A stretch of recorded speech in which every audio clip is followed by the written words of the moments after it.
c'est un sport qui est tout récent en Europe puisqu'il est arrivé en 2000 et il a été créé en 1985 aux États-Unis.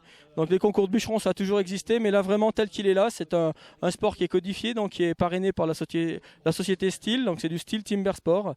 On a 6 épreuves, donc 3 épreuves à la hache.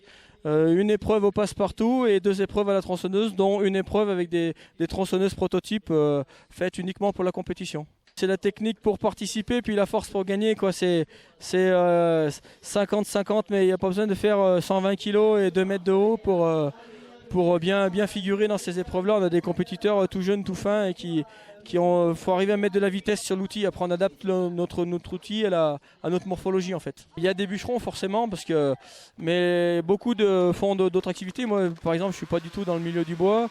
On a des jeunes, il y a un jeune jurassien qui est ingénieur dans les métiers du textile. On a des chauffeurs de bus, on a Jérôme qui est de la station de Serre Chevalier, qui est dameur de piste l'hiver, l'été, il peut travailler dans une scierie. Enfin, on a un peu tous les corps de métier et justement on cherche à faire démocratiser ce sport et on va chercher un peu de partout. Les jeunes, en général, quand on vient essayer ce sport, on l'adopte. Donc voilà, aujourd'hui je suis à peu près sûr qu'on va faire un adepte ou deux qui viendront nous voir dans quelques temps pour essayer en fait.